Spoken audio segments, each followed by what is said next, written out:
whenever you'd ask him what time it was, he would always say it's 9:12. Because he figured out that 9:12 was the most likely time for some reason in the daytime. He had this figured out. So your arm reminds me of that, but You have a lot of time to contemplate that kind of stuff. Right, what's your major? ID, so another ID major here. Celia, what's your major? Fine science, so we're across the board here, all right. Andy, what's your major? Say it again? Okay, you're the third major here. Sit down here. All right, this is water science. Jesus is what, plant protection? What's your major? Entomology, all right, okay, all right, okay. Are you coming as visitors? Visitors. I'm, all right, good job, all right. Yeah, I know. Well, all right.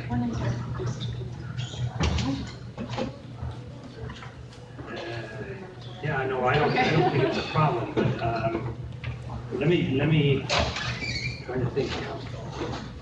So we probably won't get there till 9, 8. So, yeah, I don't know. You might have to sign a waiver or something like that, but I'll tell you how to do that. And you have to go to the PES office there, but that's not a big deal, I don't think. Okay. All right. Yeah. So, Angela, what's your major? Oh, ID, you're two? I'm sorry, What's your major? linguistics. Were you just hanging around? I'm a visitor, I don't know. Oh, I see, that's nice, that's what I told them to invite people, that's right, yeah. I'm interested. Just going linguistics. I'm interested. Huh? You could invite people today, I told you. Just ask him to speak loudly and for him to forward it, and I'll get him. We don't allow that. Yeah, and plus we might have shortage of. He's concerned. Abigail, what's your major? ID. ID too. Christian, what's your major? That's Fine sciences. All right, well, Bruce, we'll give it a couple more minutes here because we don't have everyone. We have about 32 students, I think. That's okay.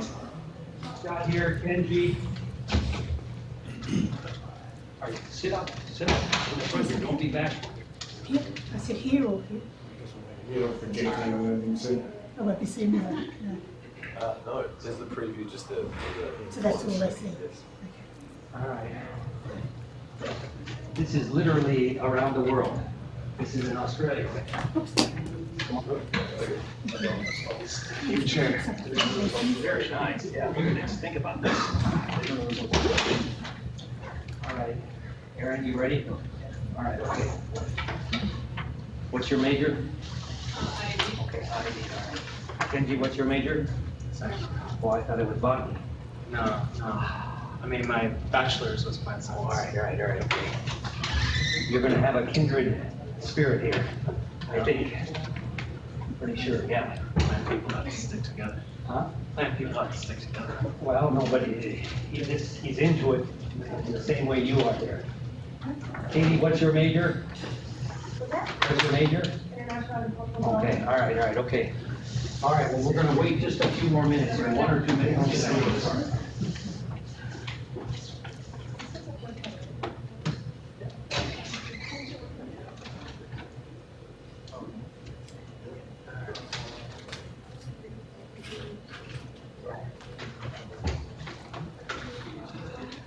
You're like, yes.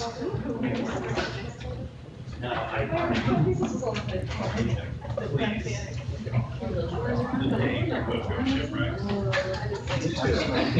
They're too sweet for me. They're really sweet. They're like really good. So normally, Bruce, the afternoon classes start at 10 minutes after the hour here. Just a tradition here. We'll get 2 more minutes, I promise, then we'll go. I would say don't commit to it.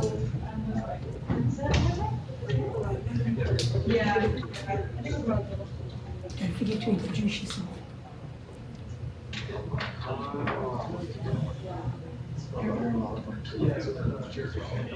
Yeah.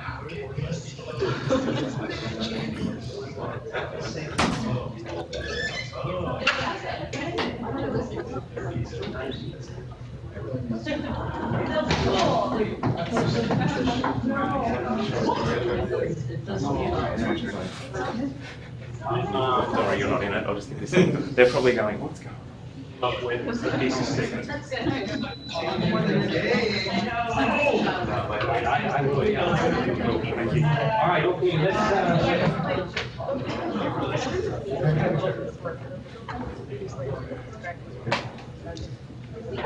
Normally, you just describe the person, right? But let's just read this. all right, I'll tell you what, let's get started now, and I think you can see we are connected with Tasmania, Australia, and I want to present Bruce. First of all, this is our PLS 110C class, the vegetable crop production class, and we are very honored and very grateful to Bruce French for taking the time and the preparation to be with us this afternoon to talk about something that I'm very sure is going to be very of interest. And I told him a little bit about today's discussion. So I think with that, Bruce, I expect them to be engaged with you and to ask questions and to be on top of things here. But why don't you go ahead and give your own introduction? We'll go for about an hour and then we'll let you go then. But thank you, Bruce, for being with us very much. All right, it's lovely to catch up with you. I hope that you can understand my Australian accent. When I talk about plants, I get excited and sometimes I talk very quickly.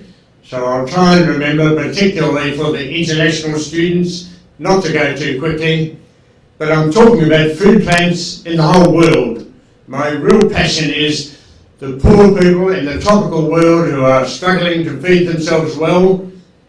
And so we're talking about concepts called agroecology and local plants. We'll get back to those in a few minutes. But if we go back a couple of thousand years, Cicero said, of all the occupations by which gain is secured, there's nothing better than agriculture, nothing more productive, nothing more worthy of a free man. Now we have to get over his sexist language. Of course, it's lovely to see all the females in the class, because in fact, most food on planet Earth is actually grown by women. We think it's a male profession, it's really a female profession. I had some colleagues who went to Laos in Southeast Asia, and they came back and said, people don't want to grow food, they want to grow cash crops.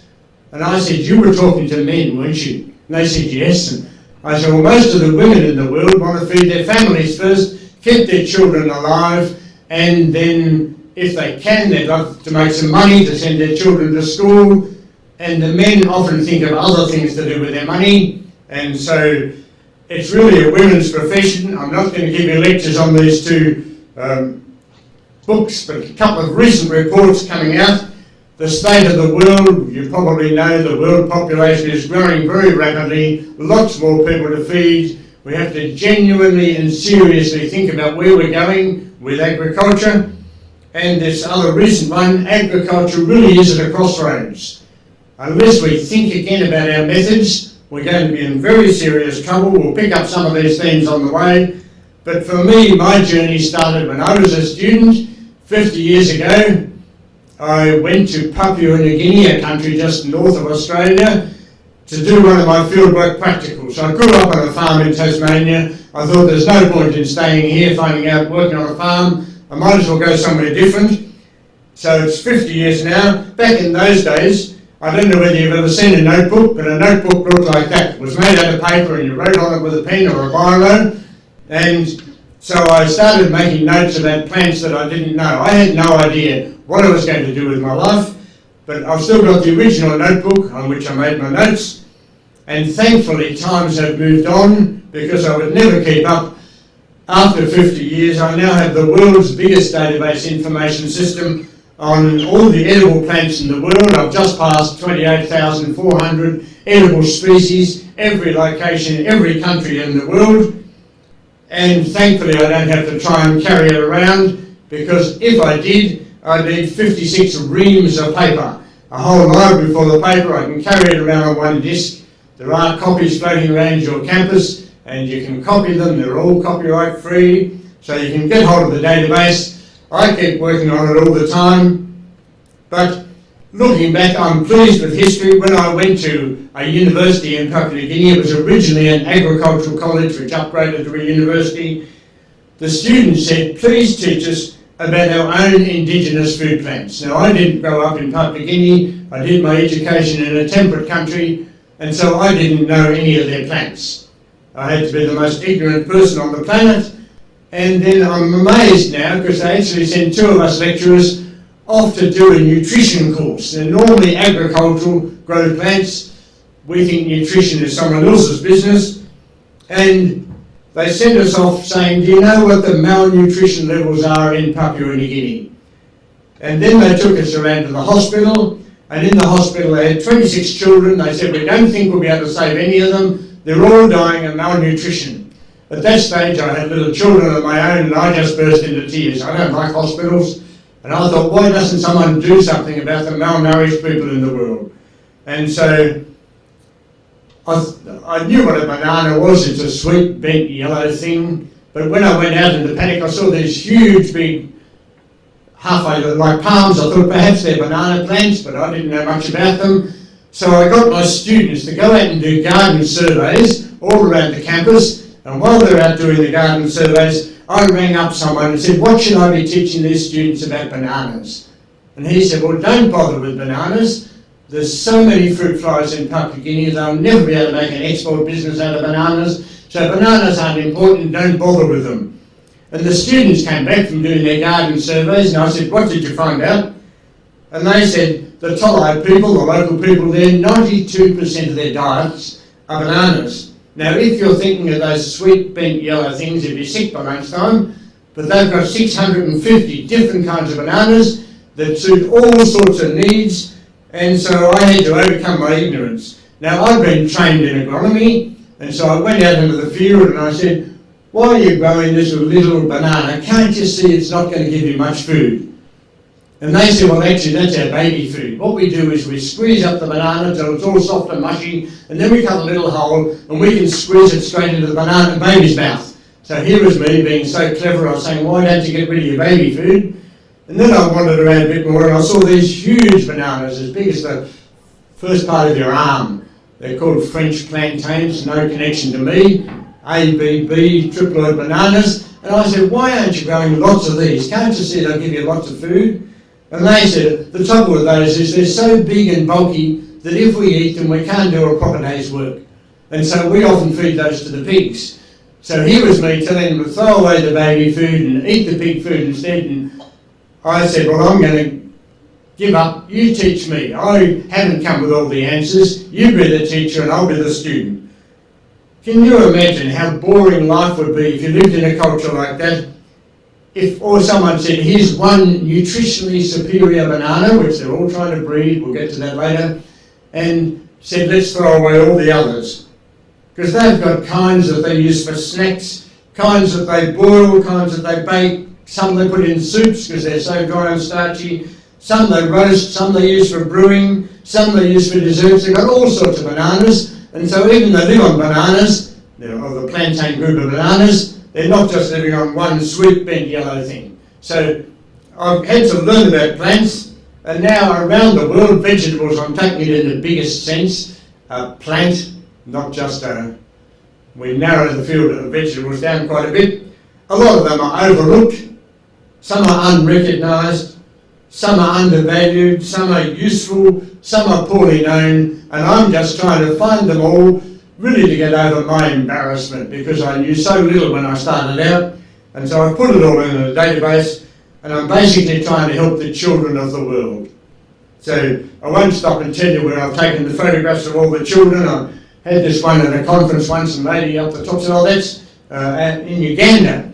We recognise the building structure, so I don't know whether you build your houses out of mud or not, but it's not a minor group of people. There are 500 million smallholders, people with small plots, and they're trying to feed 2 billion people. And they're my real concern.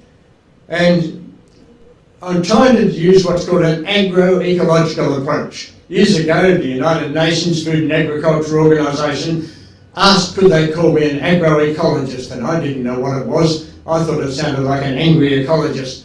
So I looked it up in a book, and it said someone who's trying to put the right plant in the right place and grow it the right way. And I said, yes, that sounds pretty smart to me.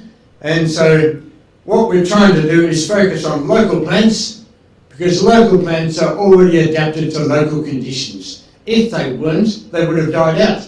If a local plant couldn't survive the local pests or diseases or soils or climates, it wouldn't exist anymore. It wouldn't be a local plant. And so we're trying to find out what are all the local plants, how do they suit the local conditions, so that we can grow food in a much more natural, ecologically sound way.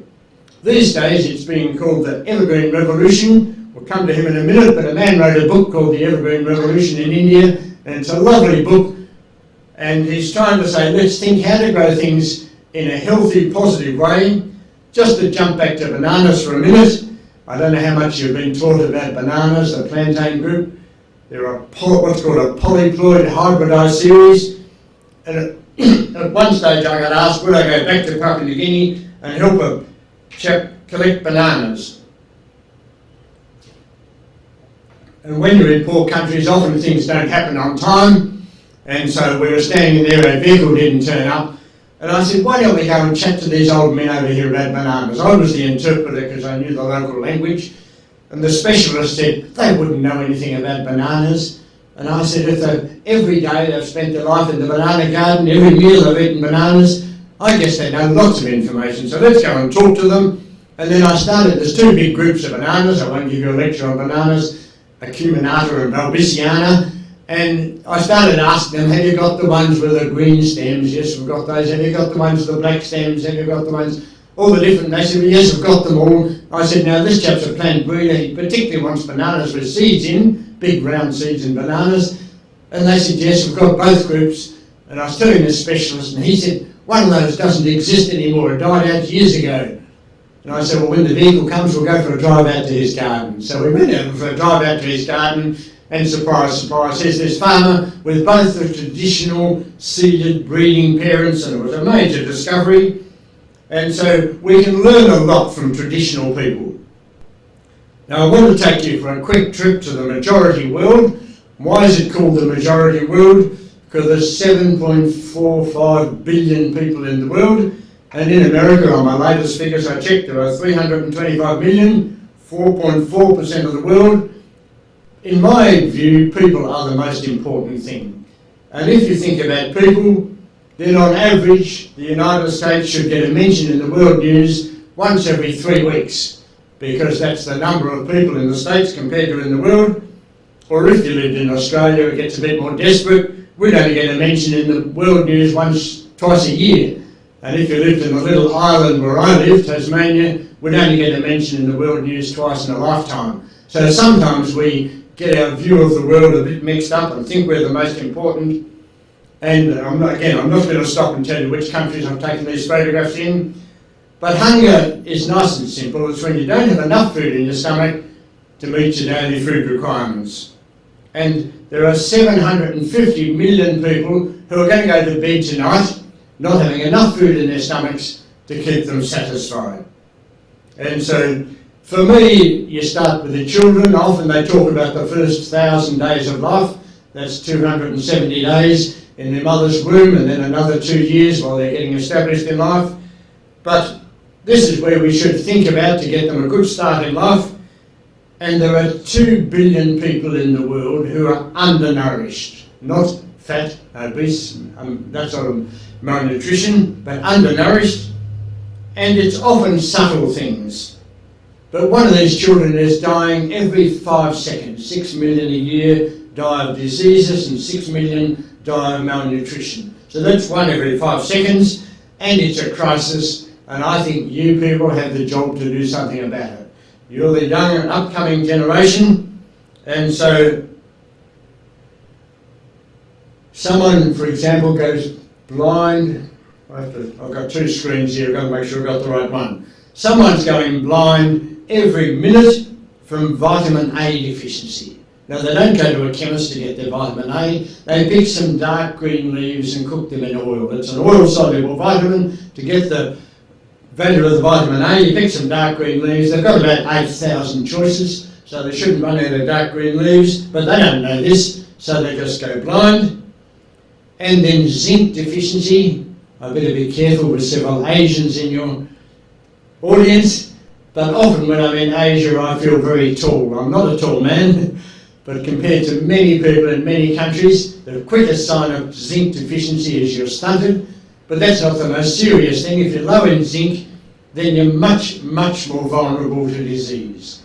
Your body can't fight disease. Zinc is needed by, I think it's about 100 different enzymes in our body, and where do you get zinc from? You get it from seeds and nuts. So we'll come back to these in a few minutes.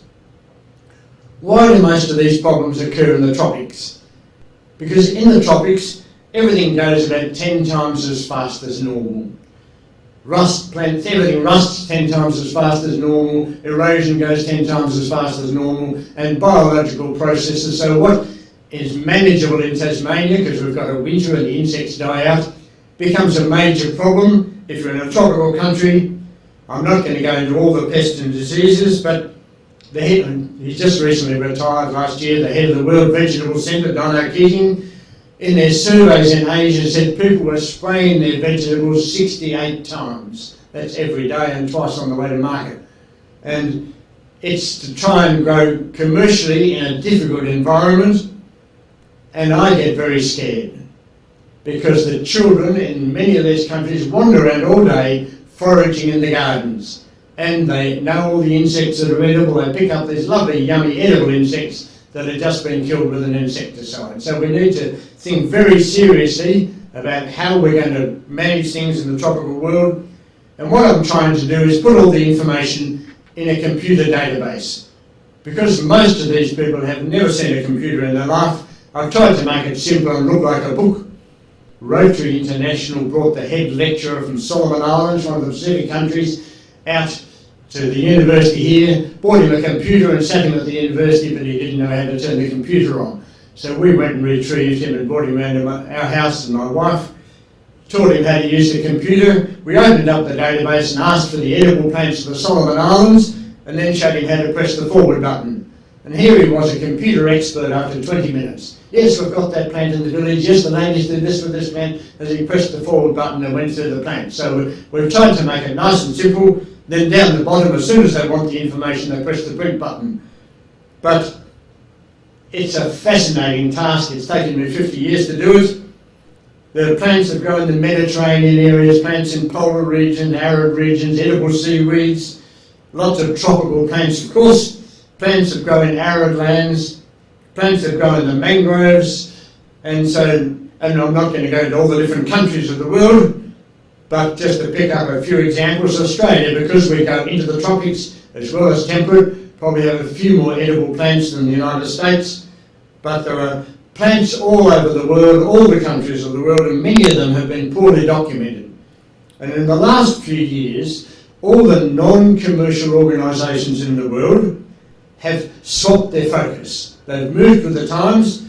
I'm not going to point them all out now. I know that directors of most of these, Biodiversity, Procea, Plants Resources of Southeast Asia, Asian Vegetable Research Development Centre. You can go on their websites and find they have shifted their focus.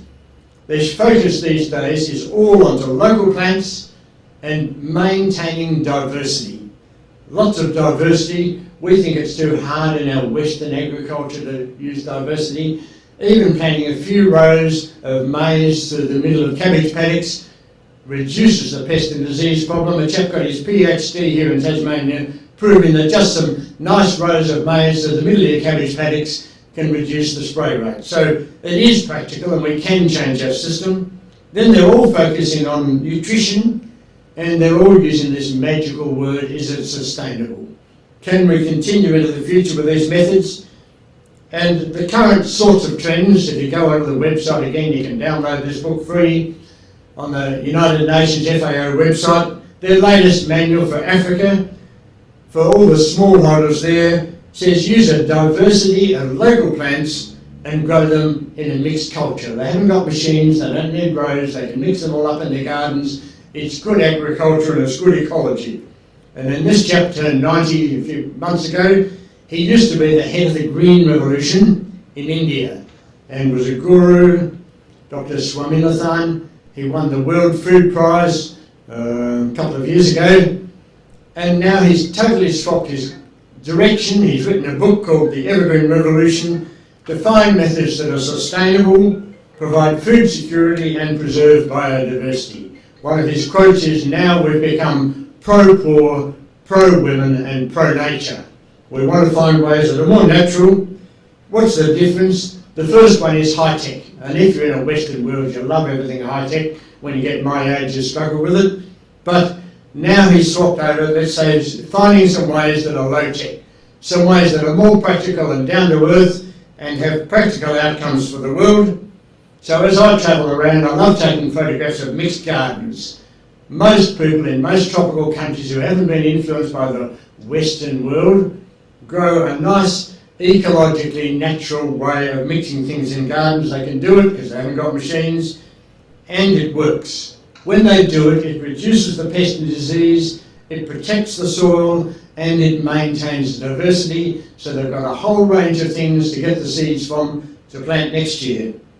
I saw this quote yesterday: most of the world's annual harvest loss is pests and diseases occurring as a consequence of crops grown in monoculture, that's a whole paddock full of one kind of thing, or cultivated varieties with uniform resistance. We love to breed in a gene that gives us resistance. Normally it breaks down in 6 months to 2 years and you breed another one in. So it's not very sustainable, but we often think large and we need to change our mindset and start to think small. An average farm in the world today is 1 hectare or 2.5 acres, and so they're not very large, but they are feeding their whole families off these areas. At one stage I got asked by the United Nations FAO to go and give them advice on a World Bank project back in Papua New Guinea again, and we're trying to assess whether this project was feasible in a very poor, desperate area up the Sepik River. And I had a group of specialists from around the world. We've been driving in the vehicle for 2 or 3 hours, and then one of the chaps said, when are we going to come to some food gardens? Because in his mind, a food garden was a whole paddock of one variety of one crop. In fact, in his computer bag he had a program that could help him assess when he came to his paddock full of maize or corn, how do you assess the yields and the likely production. You probably know maize better than me. I don't know whether you call it maize or corn over your way, but one or the other.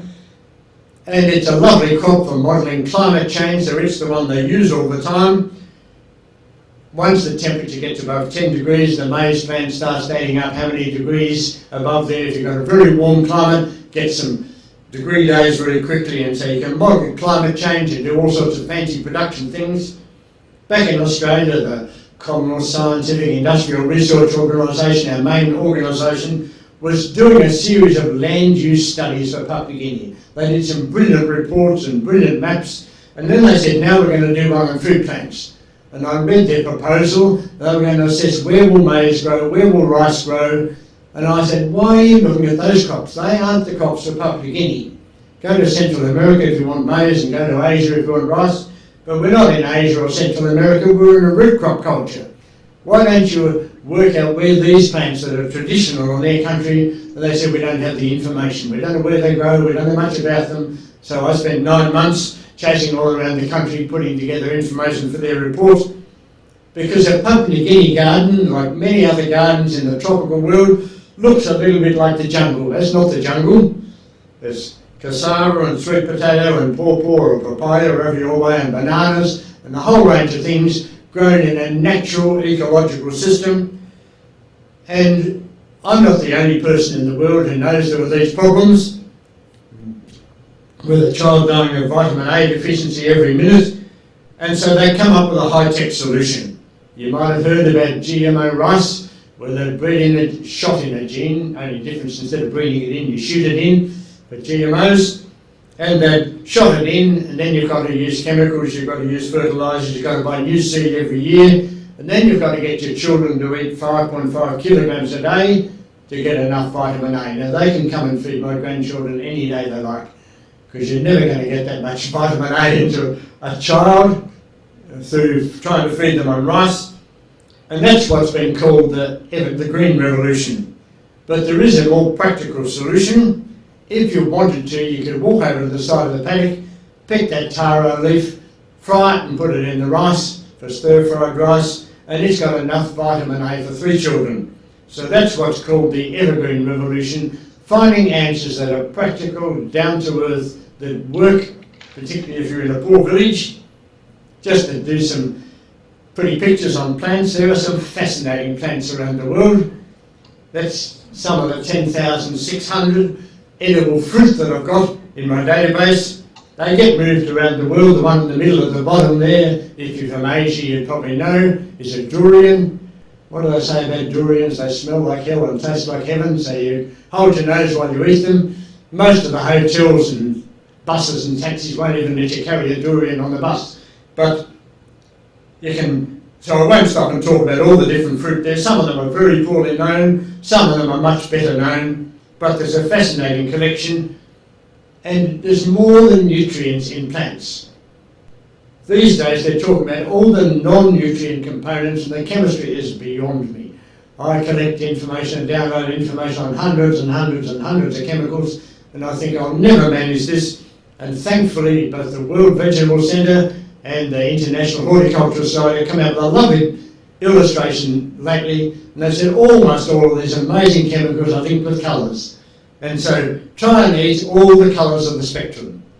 And if you eat the purple and red ones, you'll be getting antioxidants. If you eat the green ones, the yellow ones, you'll be getting other things. A few years ago, the one down the bottom, the green one there, Noni from Fiji, they were raiding over and selling at $70 a bottle because of its health benefits. So all you do is you try and eat a wide range, and then you get all the other benefits that you should have. But there's lots and lots of other beautiful fruit around the world. The one down the bottom right-hand side, called an arki, comes originally from Africa and is now in America. It's in the national dish of Jamaica. But many times when I go into botanical gardens, it has a great big sign up, do not eat this fruit, it is poisonous. So I was going through botanical gardens in the United States, and I saw a chap there harvesting it and eating it, so I went up and said, I think you're from Jamaica. And he said, how did you work that out? And I said, because you know how you eat this fruit. You have to wait till it's fully ripe, until the fruit opens, and then you can eat it. So, but if you do the wrong thing, you can be in trouble. So there are lots of amazing fruit around. The one down in the bottom left-hand corner, dog rose, is around lots of temperate places. We spend half our time on farmers spraying it in the fence lines. We should be instead picking the berries. They've got 13 times the vitamin C of a citrus, and so on. They make a lovely juice, so we should be making even locally a lot better use of local plants. When you get to the edible leaves of the world, these are all the vitamins and the minerals. If you want to get your vitamin A, you take dark green leaves and cook them in oil. And if you want to get iron, you just boil them up however you like, stir fry them and get the iron that way. But there's an amazing collection of dark green leaves around the world, and I'm just gradually trying to document them so people can find all the right ones. And then if you're stunted, if you're low in zinc, you go to the seeds and nuts. Every beach and every tropical country in the world has a nut there. Trying to see what's there. Haven't got a picture of it, that you can eat, and often people don't even know its food value. So we need to find out about all these plants, which ones grow in coral atolls, which ones have commercial potential. If you know a macadamia nut, that's one that originally came from Australia and was developed by the Americans in Hawaii. There's now a well-known crop in the world. The one in the middle on the top up there is related to macadamia, and if someone wants to make their fortune, grows in exactly the same climates, has exactly the same conditions, you can always market a new nut. Drinks, I presume you don't drink water all day. Coffee is the one on the top left-hand corner. Cocoa or chocolate is the one in the middle up the top, and then tea is the one along there. But there are lots and lots of other plants around the world that you can use to make attractive drinks, and we need to explore them all. And then diabetes. Many people, particularly in the Western world and the Pacific, are suffering from diabetes. We need to help them think what plants are good for you. They like fruit sweet. The one in the middle top there is 300 times the sweetness of sugar, and the one in the bottom middle is 1,000 times sweeter than sugar. So there are plants around, most of them are tropical ones, that need to grow in these areas. They're still coming in, one screen's turned off here, but that's okay. The little red one up on the top left-hand side, I don't know if you know that, it's called a miracle fruit. If you take one lemon, eat it, it's totally tasteless, but everything you eat for the next hour tastes sweet. So you can eat one of those, then you can pick a lemon and say, "My, this is the sweetest lemon I've ever eaten." So drug companies are trying to find out how does it work so they can make their medicine taste nicer. So there's an amazing collection, and sometimes we don't think very smartly. We love to drain swamps. Why not find plants that grow in swamps? Why not find the suitable plant, grow the right plant in the right place? There are 555 plants that I know so far that will grow in swamps. Some of them will grow in salty swamps, the mangroves and other places, and many of them are very nice food. So we need to find out about all of these and explore their potential. Just jumping back to famines. The famines are what get the world news. I've taken this off the famine early warning system. It's just for last month. This is where the current famines are in the world. But there are three different things we need to remember. A famine is a short-term crisis. There might be a flood, there might be a hurricane, there might be a war. It's a short-term crisis. Hunger is a daily crisis. It goes on every day of the year. And then hidden hunger, we'll come back to that in a minute. That's when you're short of micronutrients and people don't even notice sometimes. But at the moment, about 70 million people in the world are suffering from a famine. And they are the ones who get all the media attention. They show you pictures on television of skinny kids and ask you to donate. So it's lovely to help, because we often are more rich. But in their crisis, of course, we should help and should do something for them. But it's not the biggest event. I heard this lady give a brilliant address once. She was head of the World Food Programme, and she was talking about all these minor cereals: sorghum, fonio, teff, finger millet, bulrush millet, African rice. That's a different species than ordinary rice. And she said, when there's a famine, we've got to help them. And if we put the wrong foods in the mug, for 3 years after the famine is over, they don't get back to food production and solve their problems. So what we should do is fill up the famine mug with the right plants in the right place, so that when they get over the famine, so often they can't get them from temperate countries and they need to go to the nearest tropical country. Australia is the second biggest tropical country, and I'm trying to convince politicians to grow these as a reserve for famines. But there are lots and lots of cereals in the world. There's more than wheat and barley and rice. There are 480 that I've got in my database, and many of them suit different locations. They grow in the Sahel in Africa or the Sahara and other places. So we need to find out how to use and explore and discover all these plants. Once when I was with a project in the highlands of Papua New Guinea, I was looking at the children. The little white one in the middle is my son, who's now about 40 years old. But those kids standing around unfat, they've got a condition called kwashiorkor. Their stomachs are full of a starchy staple and they don't have enough protein. So they go very pot-bellied. What do you need to do? Just tell them to grow a few beans, pick some beans that grow easily and naturally in their climate, and just don't have to cost you a fortune. Those beans grow beautifully and naturally in the tropics, winged bean and cowpea, and just point out if they fed their children some of these along with their other food, that condition would go away. There are lots and lots of beans in the world. There are more than soya bean. I know Americans are experts at soya bean. I'd leave it in the subtropics, and when I got to the tropics, I'd find a tropical bean, because there are lots of beans around. When you go to a temperate country, find a temperate bean. And these are the protein source of the world. They restore soils. When we get to what we might more purely call a vegetable, there's still an amazing collection of these around the world, and many of them are being discovered and renamed and promoted around the world. I won't have time to stop and give you a lecture on them all. I'd love to, but time won't allow me. So when we're talking about diversity, even all the plants fit in families, so we can put them back in their family groups. And the legumes, the bean family, there's 1,849 of those that are edible. Lots of them aren't edible or edible by animals, not by people. When you get to the taro family, those clumps of things there in the market, there are 225, I think it is, species of those that are edible. In the pumpkin family, there's not just the one you use for pumpkin pies in the United States, lots and lots of others around, 246. When you get to the soursop family, why bother with diversity? That bitter melon that you can probably buy in shops in the States, when you break it open, it's bright red inside, and it's got antiviral properties. Every time there was, years ago when typhoid came through Pakistan, they'd all go out and start eating this because they knew it was the answer to typhoid. Now they're looking at it as the answer to HIV in Africa, and so there are plants around that have amazing results.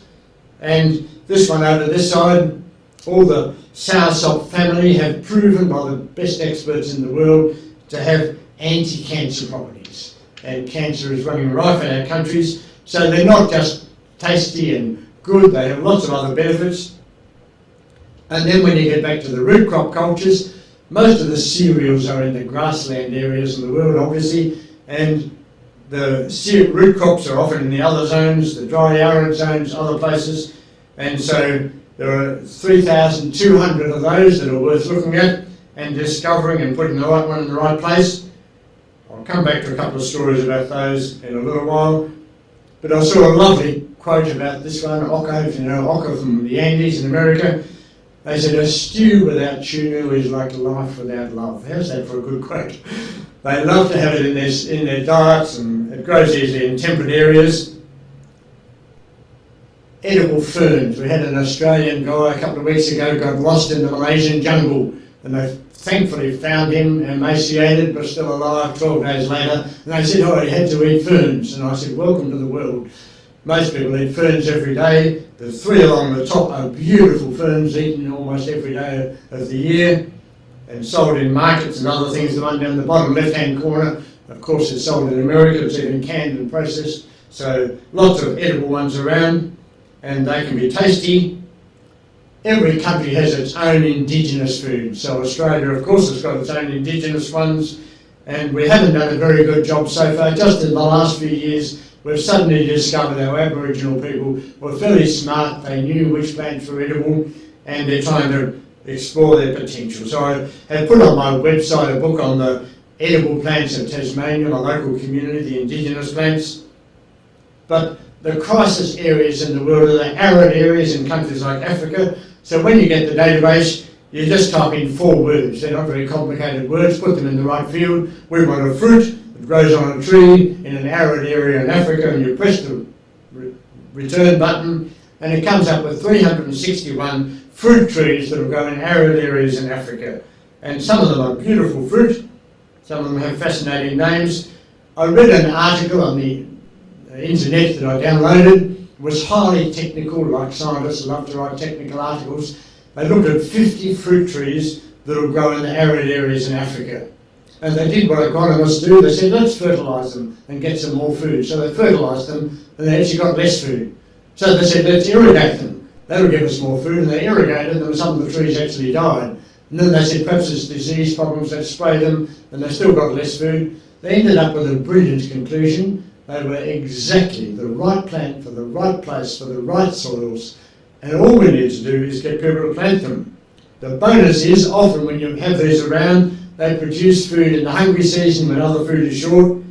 And so on my website I said, do me a favour, people of my age are too old to plant a fruit tree. I won't be around to see it grow. But I can plant them for my children, I can plant them for my grandchildren, they can do the same. Once they've got them in the soil and planted, they grow naturally. They don't need to be fussed with because they're the right plant in the right place. If our food's tasteless, there's some lovely spices. Go to India or China or Asia, and they'll soon teach you how to use spices to make tasteless food taste good. And there are 822 at the moment that I've got. My database changes every day because I work on it every day, but currently is that.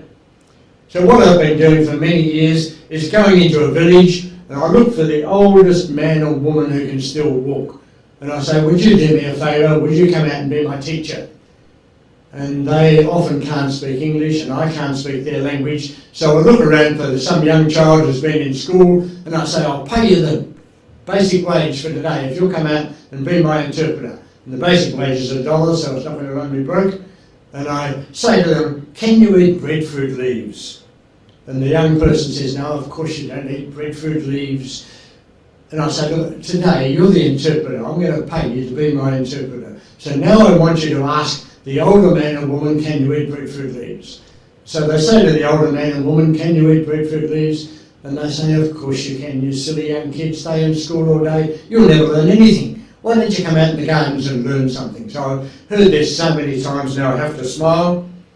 Recently I was in touch with Professor Gravetti from your campus, and he said when he was doing his PhD in Botswana, he was just staggered by the botanical knowledge of the local people. They mightn't be able to speak English, mightn't be able to read books, but they have an incredible knowledge, and all over the world now people are trying to record it before it dies out.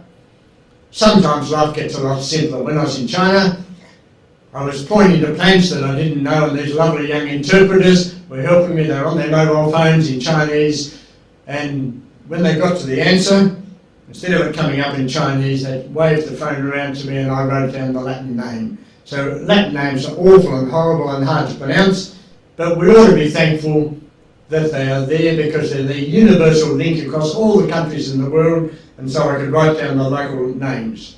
As I go around the world, I try and call into lots of different institutes. So I called into the Chinese Academy, and in Canada I called into the McGill Uni. Those lovely ladies down there, I said to them when I met them that day, I'd arranged to meet them, and I said, you don't go and do agriculture dressed like that. And one of them popped up and said, no, we're dressed up because we had a visitor coming today, you were coming. So we're all dressed up beautifully. But a new one that's developing in Asia, in Malaysia, crops for the future, looking at all these potential plants, how to develop them, how to make them plants for the future. And all these non-commercial agencies are now starting to work with local plants, to rediscover all these local plants. They actually have conferences around the world now on what are called neglected and underutilised species, NUS. And I've given lectures at the 3 they've held so far, the one in Malaysia 4 years ago, and the one in Ghana, and then the one in India. I feel a bit embarrassed. I go to these countries and I give everyone at the conference a disc saying, here's the information on your plants that I've been putting together. Some of the sites, the biodiversity site from FAO, has lovely books, and thankfully you can download the lot free. So they're the sorts of sites I like, where you don't have to pay a fortune. But as you go to different countries around the world, Zimbabwe, I have spent a little bit of time there, my children have spent longer, and they've got over 2,000 species that you can grow there. And Rotary are trying to get this information up as a new program for Rotary, ending malnutrition now. But my son-in-law, the one with the curly hair there, was taking children around. One day he didn't have any children to take on the back, so he put my 3 granddaughters in the front and got pulled up by the police and got fined for having too many people in the front cabin. So he has to set them on the back now. So it's funny, laws in lots of these countries. But when you look at any of these countries, the levels of malnutrition are there, the under 5 death rates, lots and lots of plants of all the different sorts that they can use, and yet their children are dying at a fairly staggering rate. And my daughter, the one there, is the one in our database. She's a nutritionist who's compiled the nutrition section of the database. As I travel around the world, I'm a Christian, so I go to church. In lots of these countries, churches are lots of fun, fairly lively, active things. So I went to the church way down in the desert in Zimbabwe and sat down, and then the minister stood up and said, oh, today Bruce will give us the message. And I went into a panic. I wish they'd given me 5 minutes notice. So I handed my Bible to my son-in-law sitting next to me and said, I want the bit in the book of Isaiah that talks about putting the right plant in the right place and treating it the right way. And just when I was ready to speak, my son-in-law passed it back to Isaiah 28. I couldn't even get the chapter because I was in such a panic. And then I talked about how to put the right plant in the right place so you don't starve to death. Now I said, you're not going to have enough rain to grow rice, but you love growing corn or maize because it tastes good. But what if the rains don't come this year, which this year in Zimbabwe they haven't come? I said, I want you to do me a favour. Plant some sorghum. They've got 6,000 different kinds of sorghum in Africa. Plant some sorghum, and then also plant a little bit of finger millet in case there isn't even light rain, and then in case it's really desperate, do me a favour and plant some bulrush millet, because it grows in low rainfall areas, just to hedge your bet so that your family don't starve to death. I thought I gave a nice, practical, down-to-earth Bible teaching that day. And on the way home, an old man said, he was a retired teacher, and said, would you stop into our house for a cup of tea? And I said, I'd love to, thank you very much. Because I'm always taking photographs of plants, while they were getting ready, I walked all around his wife's garden and photographed the plants. And then we sat down to have our cup of tea, and he said, the trouble with your sermon was, people don't like these other cereals. And I said, well, I've actually got some news for you, because I've just photographed all of them in your wife's garden. Your wife does the gardening, and she just mixes them up in your salsa, your maize meal, and you haven't even realised the difference. So your wife's not only a good gardener, she's also very, very smart. And we can find ways to do it. So I'm putting it all in a database that looks like this, and every country in the world, tried to make it look nice and friendly like a book. But if you simply press the forward button, you're going to be sitting there for 8 hours, pressing it once every second. So you have to be a little bit smarter than that. Make the computer do the work. Type in what you want. I want a spice, I want a herb. Read the sorts of words. I'm using simplified English. So read the sorts of words I'm using. And then this morning I did an article. I was reading an article on television about mangroves. You can just type in mangroves in the right field and it will show you everything that will grow in a mangrove. So jumping back to the other area, we've looked at famines. Now to get to hidden hunger. This is when you're short of micronutrients. Things like zinc and iron and vitamin A and iodine and selenium. You feel as if your stomach's full, you don't feel hungry, but you're missing out on things. This is a map of where this is very important in the world, and we need to think about how to supply these things. The World Bank and the United Nations got a group of 400 scientists together and said, what's the way to the future? And they said, GMOs aren't the way of the future. If you want to really address world hunger, 3 countries, Australia, Canada and the United States, said we don't agree with you, so they had their own opinions on the subject. But I liked one of their quotes in their article, monoculturing with GMOs will make the whole world and its food dependent on one rich company, which I won't name, and risk the whole environment.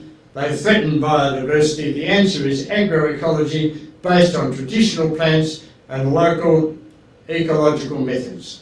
So that's why we have this little caption in our database, helping hungry people feed themselves well through the use of God's amazing natural resources. The stuff there that's not copyrighted, it's not patented, it's not owned by a rich seed company. They can collect their own planting material and save themselves a lot of money. I got asked once, would I go to Uganda to speak to a Pentecostal Assembly of God convention? And I emailed them back and said, I'm not really very Pentecostal and I'm not really a revving up convention speaker. I think I'm fairly practical and down to earth. They said, we don't need any more revving up. You get 3,500 Africans, you couldn't rev them up anymore if you tried. Now they're foot to the floor and they still get up and dance. So, on the way there was a truck rolled over. This isn't the right photograph, but it was bags like this, a lovely generous gift from the United States of America, and had all over the bags a high protein gift from the United States. Now I'm very pleased about that people were generous and trying to help them, but I asked a very logical question. How come God forgot to put any high protein plants in Uganda and he put them all in the United States of America? And then I simply went on and pointed out some of the high protein plants in Uganda. They knew the plants, they knew they were edible, but they had no idea of the food values and how nutritious they are, how high protein they are. You think, why on earth have they changed their attitudes and changed their crops? Again, I was in Malawi, if you don't know where the capital of Lilongwe is, and I doing my normal thing, going to church on Sunday, so I rang up a taxi and I said, look, I'm going to go to the English service, because I'll understand that, and then I'm going to stay for the first half of the Chichewa service, because the music will be fantastic. I won't understand a word, it won't mean anything to me, so come and get me halfway through the church service. I had to explain to a taxi driver, because they all go to church and they all know. I said, and then in between, a Malawian lady was going to feed me and give me a cup of coffee, which is nice. And I said, I'm going to stay and go to the Chichewa service. And she said, oh, I couldn't do that. And I said, why don't you speak Chichewa? She said, yes, I speak Chichewa, but I'm an educated Malawian. And if you're educated, you have to speak the English language, you have to wear English clothes, and you have to eat English food. She said, I'm a domestic science teacher, I know how to eat every temperate food there is. And I said, I thought you were in a tropical country. So In Malawi, they have lots and lots of plants, the same old things, local plants suit local conditions, local plants are adapted to pest and disease, and there's plenty there, 1,300 choices. A little while ago, through a doctor in England, I got in touch with a Malawian teaching permaculture. That's a Tasmanian system that's promoted around the world, a nice permanent culture of plants. And he said, I was trained overseas. I went to an overseas university. I know all my temperate plants. I don't even know my Malawian plants anymore. And I said, good, I'll send you information on all your Malawian plants. Use the same methods, they're good methods, just adapt them to local plants. And as we travel around the world, sometimes my wife is with me and we have lovely fun going around the local food markets. So in Malaysia, Kuala Lumpur, we went around and we photographed all these amazing fruit in the markets, and the ladies in the markets are very helpful and very kind to let you photograph and explain about them. And then we photographed the vegetables all around the market. And then after a hard day's work of taking all these photographs, I thought I should get romantic and take my wife out for a meal.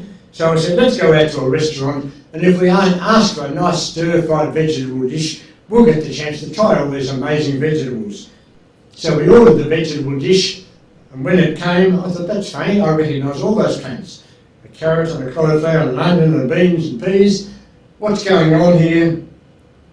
I'd probably pick too classy a restaurant.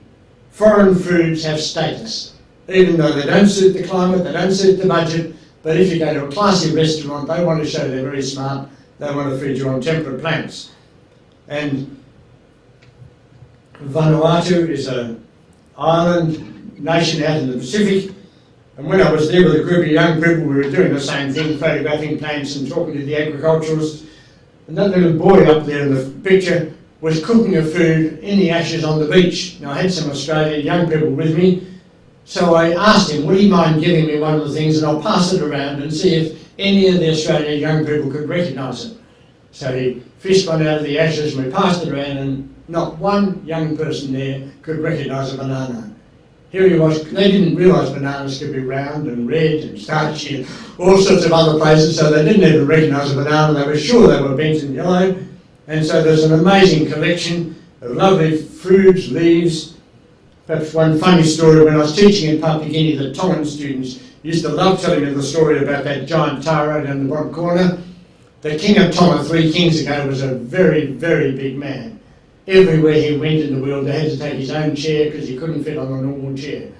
And they flew him out to Australia to a doctor, and the doctor checked him out and said, actually, you're a very fit man, you're really a very healthy man, but you really are badly overweight, you ought to go on a diet. And so the king said, well, what should I eat? And the doctor said, don't ever eat more than 1 or 2 potatoes a day. And the king said, but we don't have potatoes in Tonga. And he said, what do you have? And he said, we have another root crop called a taro. And the doctor said, well, don't ever eat more than 1 or 2 a day. He forgot to ask him, they're about 10 kilos each, whatever that is in pounds units, about 50 pounds each. So the king of Tonga went home very happy because this Australian specialist said he could eat as many as he liked, as many as he could fit in his stomach. There are lots of nuts around, lots of crops we can discover. Lots of them aren't yet well known. Someone needs to find out about them, find the bigger kinds, the sweeter kinds, the better kinds, find out how to grow them from cuttings. Sometimes you plant the seeds and they don't come up sweet and nice like the original, so we need to find out how to do them well. I saw this poster on a wall and I got a copy of it. It was an aid poster, and these well-intentioned people were trying to help people, and obviously the lady comes from Africa. There's only 4 things wrong with it. They look like temperate plants to me, and she's in Africa, in a tropical country. Why are they teaching her how to grow temperate plants in a tropical country? So they've got the wrong plant in the wrong place. And now that someone's been teaching her how to grow things in rows. Why would she need rows? She has no machines. If you don't have machines, you don't need rows. In our world, we brought rows in the same day as machines. If you grow them in rows, you leave bare spaces, which in Africa means the soil dries out really rapidly and becomes a desert, leaves space for the weeds to grow, and the insects can just, if you know some of the insect disease pests of cabbage, one of them actually checks the cabbage to check it's the right plant, and then flies and lands on the next leaf exactly the same colour. And the insects can multiply and spread up just along the road. And then the other big problem, once she's got her cabbage, it can't help her diet at all. So we've got the wrong plant in the wrong place, she's got to buy seeds, got to buy fertilisers, got to spray them, and then she's ended up with the wrong plant. If she's short of zinc or iron or the other things, cabbage is at the bottom of the list. You chop a cabbage in half and have a look. It's big and bulky and empty. There's nothing there really apart from filling up your stomach. And there's lots and lots of things around that are 10 times as good. I've used these bar charts in tropical countries, they can understand them perfectly. They can't even read the writing half the time, they can't read the numbers, but they understand the principle. Once when I've been to FAO in Rome a couple of times, once when I was there, I thought, well, when I get to forestry, I'm going to have trouble, I might start an argument. And when I got around there, they've got a lovely section called the non-wood forest products. Go on the FAO website, go there, you'll find lots of good information. Everything in the bush that's not wood. And if you teach them the value of it, this one's good for medicine, this one's good for health, this one's good for zinc, they'll look after all the others while they're getting the timber out. So it's just a nice down-to-earth way. I know we're skipping around countries of the world fairly fast, but go to Zambia. It's a fairly dry country in most of the areas, and if you type in the database you can find 1,558 African fruit plants that will grow in low rainfall areas. So it makes a lot of sense. Again, I got asked to go once to Cambodia, and you can see there by the top line that I'm doing one normal thing, putting the right plant in the right place, and the interpreter was in writing the Khmer names down the side and turning my talk. And then after I taught them the things I knew, I see what they can teach me. So I said to the ladies, I've heard about this plant called mommy. I've never seen it, I don't know what it looks like. I didn't try and explain it. I downloaded a book off the internet in a PDF format. She wouldn't know what power was, a computer was, or the internet was. So I just said, I read about this plant, it's supposed to be really good. And she said, everybody said it's a weed, pull it out and grow proper plants. And I said, what's a proper plant? And they said, cabbages and lettuces. And I said, well, I hope the people who gave you that smart advice told you that your plant's got 4 times as much protein for muscles, 6 to 8 times the vitamins A for good eyesight, 7 to 20 times the vitamin C for good health, 7 to 8 times the iron so that you don't become anemic, 4 times the zinc so you don't become stunted and vulnerable to disease, and it suits the tropics. And the ladies just about hugged me on the spot. They said, we hate cabbages and lettuces, we're just eating them because we thought they might be good for us. We love our local plant, we're going to tell all our neighbours to go back and grow our local plant. And so the information is there, we just need to empower them with what we know as well. And we can't just grow it all in rich Western countries like Australia and America. We have to help them grow, because if we dump all our stuff in their country, we destroy their farming. So we need to learn the principle. Go local, grow local, buy local. They've actually got a word around these days called a locavore. I don't know whether you've heard of the word locavore, someone who grows locally, eats locally, uses local plants. Haiti is always a basket case, and Central America. That poster down the corner was done based, a lady there did it in Haitian Creole based on my book. She did a Conzi 1, she was a doctor on diseases, and then she did Conzi 2 on good food plants for the area. And you might have known a month or 2 ago, there was a huge argument because the United States sent 500 tonnes of peanuts down there and they wouldn't let them land. It was 3 months ago, 4 months ago now. What was going on? They said, what you're going to do is you're going to destroy all our farmers because you are a rich country, you subsidise your farmers. I think the agriculture in the United States is subsidised at 28 billion according to the internet. And if we dump food from these countries into their country, we'll destroy all their farmers. But the situation since I did this has changed very rapidly because of course there was a crisis. The cyclone came through and destroyed their agriculture. And when there's a crisis, we have to step in and do something. So peanuts were the right crop in the crisis, but not the right crop on an ordinary day when they're growing their own food. So we've got to be careful. We think about climates, think about plants, so we don't destroy cultures. And the way to do it is just to be humble. Don't arrive there in any country in the world thinking you're the world's expert. You're not. Just ask dumb questions. What is it? How do I grow it? How do I cook it? find out there's food values, you can access the internet and find out other information.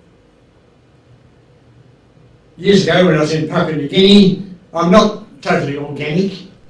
If you send all your nutrients off your farm down the city sewers, you have to get your nutrients back or your farm and get run down, you're mining your farm.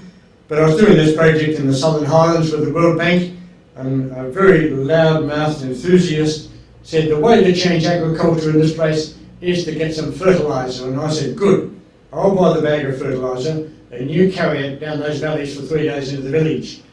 And we have to make sure our methods suit the context. When they did a review of that project, the headlines were 26 million spent, 26 million wasted, because they didn't choose the right methods for the right place. They thought they could suddenly import stuff from the West, and it didn't work. What they should have done is discovered all the beans. The legume family, there's 1,800 so that are spent, 1,800 that are edible, and particularly the tree legumes. They put down deep roots, they can sort out salting, sort out other problems, get the nutrients up that are washed down below. And so I saw this quote on the FAO agroforestry website yesterday: trees managed with crops help diversify and sustain production to increase social, economic and environmental benefits for land users. So we should think, how can we fit trees into agriculture instead of chopping them all down? And tree legumes are essential. You can't farm without them, you can't ignore them. So we've got amazing resources. If you don't believe in God, I put a little thing on my website, why do I keep calling them God's resources, because no one's patented or copyrighted them yet. And so rice, it's the sort of thing, if you're in a monsoonal climate, grow rice, and if you're not in there, grow something else. If you've got a reliable rainfall, you grow maize or corn. If you've got a desperately dry season, you grow elephant foot yams, some of the other yams that will store. It's not really a yam, it's a taro family, that one, but if you're in a very low rainfall area, you grow some of the millets and things that will suit rain. And then you try and make sure you use a whole range of plant parts: rhizomes, flowers, shoots, seeds. Ginger family got 738 different edible ones. Flowers, 2,100 are edible. You can go on the internet and just type in edible flower arrangements. I was doing a wedding in Tasmania up in a national park, and after the wedding I said to the lady, "Are you going to cook and eat your flower arrangement tonight?" And she thought I'd really lost the plot. But everything in her flower arrangement was edible, and she was probably going to do other things for the first night of her marriage, not cook. But lots of edible flowers, and they are sold in markets around the world. Lots of bamboo shoots, lots and lots of seeds that are edible. Most of the seeds you've got to think. Have some trees, have some shrubs. Don't put a fence around your house, put a nice edible hedge around your house. The one in the middle there is a lovely edible hedge, or in Solomon Islands. When I was talking to the ladies, they said, oh, if you eat this leaf, you get much better milk supply. Now, I don't write down old wives' tales, so I go home and I get on the internet and I start searching and searching and searching and searching, and eventually I found someone who'd done some research on this plant which said, yes, it's got a small amount of hormone which stimulates their milk production. There are other plants like it too, so there are plants around that have all sorts of side benefits. If you're in swamps, grow swamp plants. If you're in arid areas, grow arid plants. If you're in the mangroves, grow mangrove plants. If you're in limestone regions, grow plants for there. If you're in mountains, grow plants for there. There's all sorts of plants around. And while we're doing this diversity, dark green leaves have got vitamin A and iron particularly. Nuts have zinc for height and for disease resistance. Your fruit have lots of yummy things, particularly vitamin C, but all sorts of other things. And then you go to the bean family, that's not peanut, that's Bambara groundnut, and you can chase those up. So where are we up to? At the moment I've got about 24,400 species in 4,000 genera, 461 plant families, and then down the middle column there, 10,000 fruit, edible leaves, roots, seeds, flowers, nuts, bark, and we could go on and on and on. I've grouped them in other ways: cacti, manna. Some people who know their Bible think when manna was back in the Exodus getting out of Egypt, but lots of plants put edible manna that you can collect and eat. Herbal teas, oils, coffee substitutes, gums, bamboos, palms. There are all sorts of things you can use. For Solomon Islands, as Pacific Islands nation near us, Rotary asked could I do some books for there, unpack the database. So I did some books. Don't know whether you can read the small print. When I first got to Solomon Islands, I said, hello, my name is Bruce French. And they said, right, the first thing you do is you change your name. And I said, why am I going to change my name? Because in their trade language, Solomon's Pigeon, Bruce means passing wind. So I didn't want to use that all the time, so I used my second name on my books for Solomon Islands. But the books aren't lots of words, they're lots of pictures. And people can see them easily, they can recognise the leaves, recognise the plants, and they are amazed how good some of their local plants are. We go there sometimes without thinking, without doing our homework. 30% of the world, especially women, are anemic or short of iron, and we go to countries like Solomon Islands and teach them how to grow cabbages. They were bad enough to start with, and we've just made them 10 times worse. What we should have done is just admit we're ignorant and say, we'll find out about some of your plants and find out how good some of those are. But there's no point in telling people this plant's good for you unless it tastes nice. That's where your herbs and spices come in. But I've met people who said, oh, you can't eat that, it's too slimy. Then people say, oh, you can't eat cassava leaves, they're too dry. You've got to cook this first. I said, why don't you mix them both together? That little girl in the middle picture is really very, very smart. You look in her hand, she's got a whole range of leaves. She's going to go home and put them all in the pot together, and she's going to have a lovely meal. And so, just by learning how to cook, some groups around the world are doing it magnificently. CADS, Cluster Agricultural Development Services in Zimbabwe, are using indigenous plants, thinking about nutrition, and teaching them how to cook their food plants nicely. They just get ladies out of the village and say, we'll teach you how to make these plants. They're absolutely terrific. When I was there, they put on a feast in the hospital, and they invited all the heads of government, all the research scientists to come, and then they watched while the children in the hospital ate this lovely, yummy local food. Now the cooks have become so good that every time they want to have a wedding or a feast or a big celebration, they go and get these cooks. They have to pay the cooks probably, but they can get the food almost free, and they can make local plants taste terrific. And so I saw this quote. It's the 2016 International Panel on Sustainable Food Systems. Today's food and farming systems have succeeded in supplying large volumes of food to global markets, but are generating negative outcomes on multiple fronts: widespread degradation of land, water and ecosystems, high greenhouse gas emissions, biodiversity losses, persistent hunger and micronutrient deficiencies, alongside the rapid rise of obesity and diet-related diseases and livelihood stresses for farmers around the world. So they're pleading to think about diversity, think about more natural methods, lots of stuff. Look, mine's just done a blink. Just about home and hosed anyway, but we put up books on our website and put up posters and lots of other stuff. We haven't got up on our website yet, but we'll try to get there as soon as we can to see if this will reopen.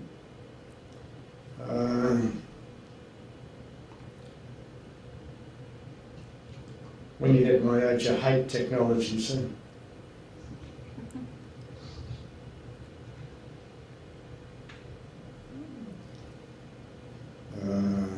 Slideshow. If I go to the slideshow, we'll probably go back to the scratch again. Are we right? Yes, we are. So we put up lots of books on our website. Anything on our website can be downloaded free. Please save us the trouble, copy it and give it copies to your friends. If you get hold of the database, which I've left copies around Davis, just copy the right folders and files onto your computer. And lots of poor countries can't access the internet as easily as we can, so we get requests from all over the world. My lovely wife does all these beautiful discs, and we post them off around the world to telling people about their own food plants. The only trouble is sometimes my wife sits down on the job. We're up in the tropics in Australia, down the beach, and I do need to acknowledge her for doing all my graphics for me.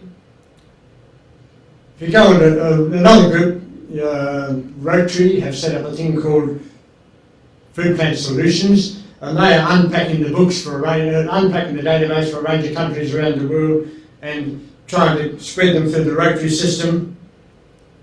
Are we wasting our time can we make a difference in the world? I wouldn't bother doing all this unless I thought we could make a difference.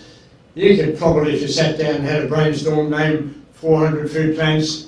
There's another 28,000 out there for you to discover. And you're not the only one. The way to the future is to move into this space. Most of the big international organisations have moved there already, and they're looking for people willing to work in this area to really discover the potential of all these things. You've probably worked out by this stage that I'm a Christian. Jesus said, if you're not doing something about the homeless, the hungry, the thirsty and the naked, then whatever else you would think you are, you're not a disciple of his. And the Apostle James said, if you see someone who's cold and hungry, don't give them a sermon, do something, or your faith's useless. So just a couple of quotes to finish with. Jessica Fanzo, you find a lot of her stuff on the internet. And a recent article, the health, environmental, economic and social costs will be substantial if we don't change our course of action when it comes to feeding the world.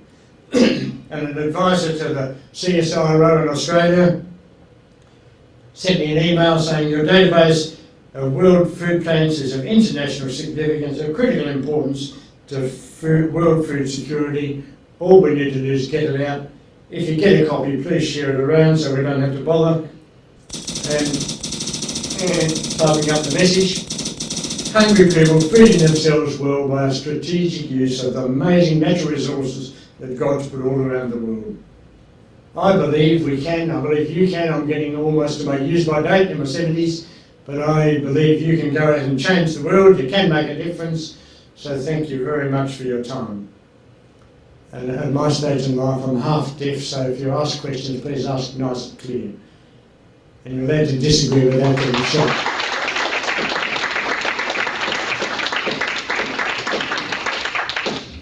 My goodness, Bruce, we are very, very grateful for this wonderful introduction and exposure to some very important things here. Let's have some, do you have any questions or any things you want to ask Bruce? What I would stand up and say it in a loud voice so he can hear clearly, yeah.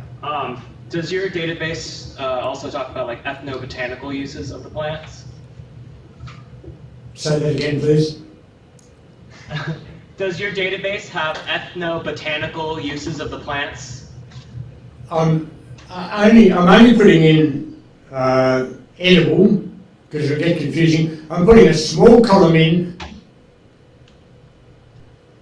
Now our system's not working. Ethnobotanical. Yeah. Can you hear me? Yeah. I can't hear you. Can you go and see if he's out there, please? Can you hear me or not? Yeah. We can hear you. They are behind us about 5 seconds. Right. I'm putting in if it has medicinal uses, but I'm being very scientifically pedantic. It has to be proven by some of the top scientists in the world. So if it's got proven medicinal uses, old men always have trouble with their prostate glands, and there are plants around, saw palmetto, stinging nettle, all sorts of plants that are edible and also have benefits in that way.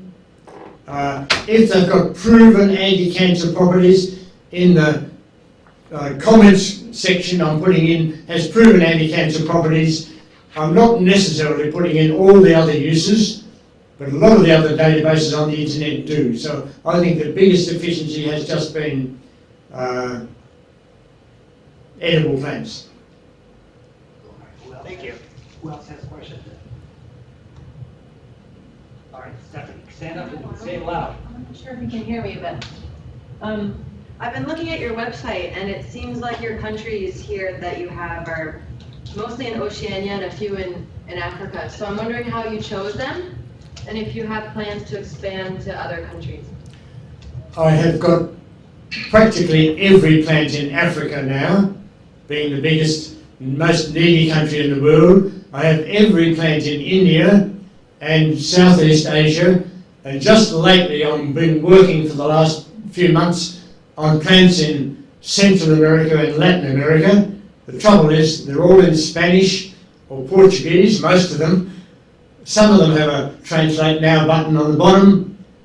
If it's scientific English, I find I can almost read the Spanish or read the Portuguese. Instead of saying it's an acuminate leaf, they say acuminado, and I'm surprised how much of the scientific stuff from there. I'm working on those. It'll take me quite a bit longer. I do keep in touch with some people who are Spanish speaking. Eric Tomzamai, who's married to a Guatemalan, who does stuff for Central America, so I'm trying to keep in touch with those. So that's the biggest gap, and I haven't at the moment been through all the plants of the United States and Canada. I've been better through the Canadian ones. Nancy Turner's done lovely books for Canada. I haven't been through all the United States ones, because I don't think there are too many people in the United States who are starving to death from hunger at the moment. So, but I will, if I live long enough, I'll keep on going. So. All right, anybody else? Come on, folks. Say it loud, Ian. One more, Bruce, here. Yeah, I was wondering what you think of the privatization of certain kinds of plants that have ethnomedicinal or ethnobotanical uses here. I was thinking actually about the case of miracle fruit, and I was reading about how actually there had been an effort, and this may be a conspiracy theory, but to try and get it not approved through USDA because people thought it would be a threatening substance for artificial sweeteners. So how some of these plants may be adopted and how and the role that private industry may play in that, and what it should be. I think I heard most of that, so I'll try and answer it. If I'm too far off the track, let me know. One of the fad words these days is a superfood. And it really means I've discovered a plant that I didn't know before and I didn't know anything about it. Sometimes they exaggerate the importance of them. I think they are all important. Every plant, I try and find out what's its best advantage, what's its best use, what potential might it have to do something. And so lots of plants might be very sour and you can use them to sour dishes. Instead of just saying, oh, it's too sour, find some way to use the juice. Miracle fruit's just a faddish name. They play party tricks. They can grow it as a little pot plant in Australia, and then when they've got friends around, they say, what's this? I'll eat this, and then they eat a lemon afterwards. And they're playing games, but they are trying to find out how does it work. It obviously tricks our taste buds and means we can eat sour fruit for the next hour or so. So I try and find out what's the most positive potential for every food plant that we've got in the world. Lots of them. You go to one country and they never use it, and you go to the next country and they're making a lovely drink out of it. And they're finding how to utilise them well and how to make a good product. So, yeah, they all have benefits. The rules are, if you want to have a healthy diet, I don't care whether you're fat or thin, get adventurous, eat a wide range, and you'll end up with a balanced diet. They call people who are very obese, very fat, salad avoiders. I went out to a party with some friends of mine, and many of them were very overweight, in a lovely restaurant, and at the end of the meal, every one of them handed back their plate with the salad still on. Instead of eating their dark green leaves and their diversity, they just ate the meat and the French fries and passed it back with all the salad on. So the rules are, if you want to have a good diet, get adventurous. I look for the muesli that has the most ingredients in for my breakfast, and then I use a multigrain bread, and then I buy a drink that's got 5 or 6 different fruits in it, and try and practice what I preach. For our evening meal, we put on the steamer, and we average 12 vegetables in the steamer. Just small samples of different vegetables. When our grandchildren come around, we just sit them all around the side of the plate. And we say, you can try anything you like, you don't have to eat anything if you don't want to. And their sense of game and adventure with kids gets the best of them. I'm going to try this one, I'm going to try this one. At the end of the meal, they ring up their mum and say, we ate 13 different vegetables tonight. And their mum can't believe it. So you can do things with all sorts of plants and find out the uses. So I don't know whether that's got the... I wasn't sure whether you mentioned the Seventh-day Adventists in the middle there. Because I link them with all sorts of groups. Any other questions? But Listen, Bruce, this was certainly eye-opening, to say the least, and your encouragement to start humbly and learn about local plants. You've certainly given us a tremendous model example of that. So we are indebted to you and very grateful, and cannot thank you enough. So thank you, and I'll be in touch with an email again there. Thank you, Bruce, very much. All right. We'll let you go now. All right. And the obvious thing is, Go ahead. Go ahead. No, if you see something in there that's wrong, please let me know. I can't do this for every plant in the world and every country in the world and get it right, so please let me know if you see obvious mistakes. My emails are on the disk and on the stuff, so. You may have some folks here who down the road may help with that effort there, I think. So, so again, thanks. So we'll let you go there. Thanks, Bruce. Thank you very much. All right. Let's see. All right, I'll tell you what. Let's take about a 5-minute break here, and I'll organize this projector there, and then we'll come back for the last half hour. Okay. All right. Thank you. Let's see. How do you turn this off? How do you turn this off?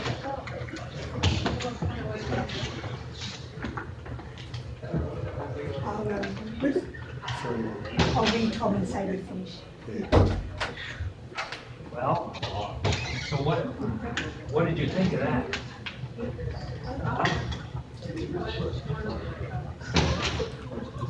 I can still hear you, so I can say nice things. Oh, my goodness, unbelievable. Oh, here, let's see, I better. All right.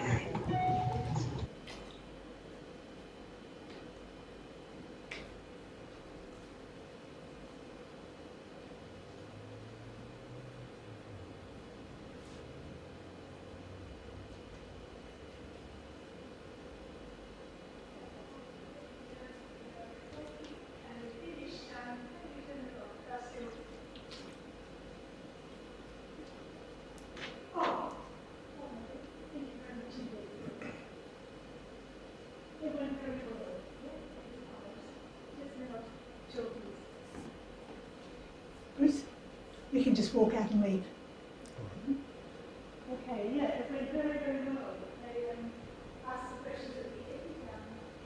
Yeah, they seemed to be in that about 3 to 5 seconds.